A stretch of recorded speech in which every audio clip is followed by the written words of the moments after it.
Record closes for the TSX and the S&P today. Big momentum boost coming out of Wyoming. Cameron Scrivens is the president portfolio manager at JCIC Asset Management, and he joins us to talk some more about this. Quite the day. Was this warranted optimism, that big boost it got from the speech? Was this, you think, the speech equaled what we saw in the markets? So the market's been waiting for this. So we've had a down to sideways market over the last kind of week and a half, and people were waiting for Chairman Powell to say something positive about where rates could go in the fall. And he seemed to deliver that today. Do you think the enthusiasm will be sort of short-lived? It might come down a little bit after people realize that, okay, he said it, we're good, we'll move back down? So we'll have to see. We still have a lot of data before the next Fed meeting. So once that data comes in, I think it will either get people more excited about a potential cut past September. But if the data is negative, then it may get people to back off and say, hey, the Fed may actually close the door a little bit. All right. Buybacks have been strong so far this year. What do you see fueling that?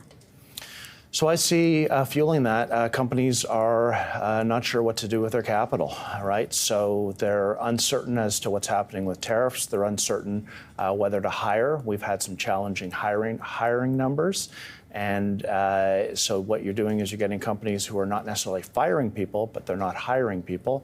And so they've got a lot of dry powder. They've got a lot of capital on their balance sheet, and they think that their stock is cheap, so they're buying it back. Okay. Are you seeing certain sectors do that more than others, or is it really across the board? It's across the board. I mean, if you take a look at the S&P 500, you've had companies to talk about buying back almost $1 trillion of stock in 2025, which is up almost 30% from last year. So it's a big, big number. And we are seeing it. It's heavy in tech, but you are seeing it across the board.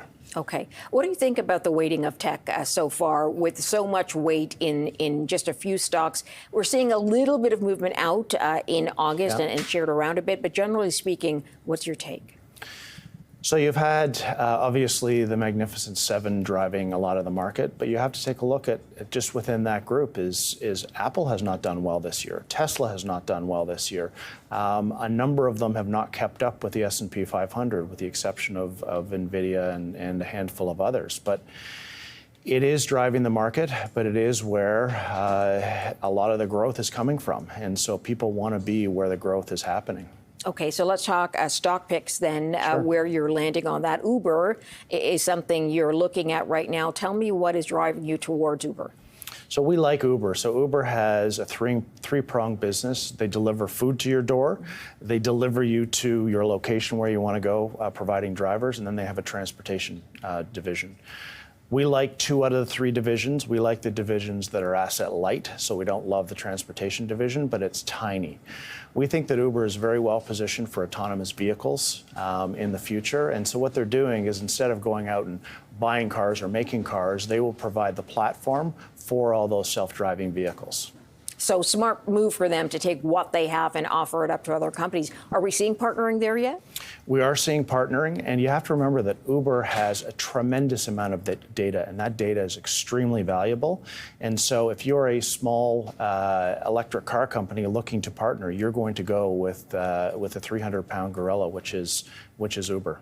Also, with market growth, is that there for them in the next few years? I'm trying to figure out where they are and where they aren't at this point. We think that there's a lot of growth. You do have that autonomous car area, which is going to be massive. They have rolled it out into a number of cities already. So you can hop in a car with no driver. Mm-hmm. And when you go and you need food or you need a driver, you think of Uber. Yeah. And they continue to grow their apps. I'm just wondering, from what you've seen with Uber, whether or not people are taking to the driverless vehicles. Are they liking that? Is that part of the market going to grow? I'm just wondering if the comfort zone is there for those vehicles yet. I think it's going to take a little bit of time before people feel comfortable with. I do have a colleague in my office who did take one of the vehicles, and he felt very comfortable. And the cars look very different because they are covered with sensors, and it's a unique looking vehicle, but he had no problem at all driving in San Francisco. Got it. Okay. Let's get to your next pick, which is Home Depot.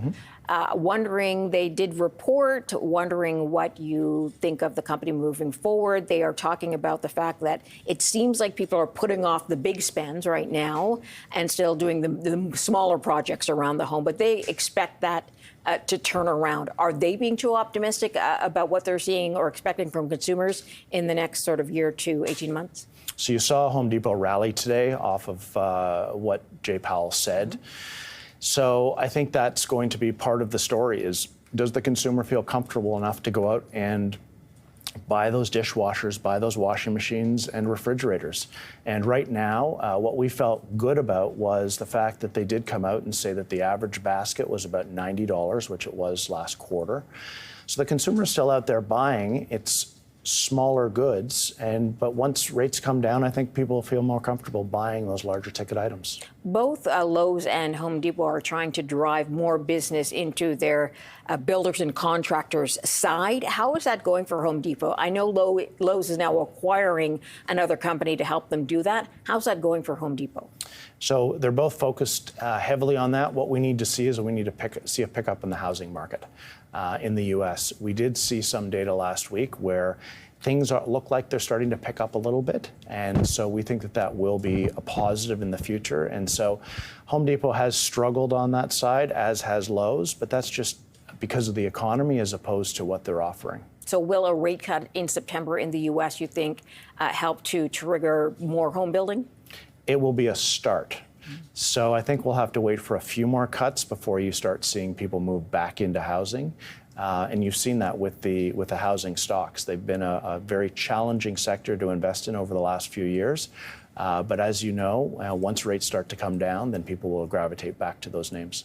Got it. Cameron Scrivens, appreciate you coming in. Thanks for that. Cameron is president and portfolio manager, JCIC Asset Management.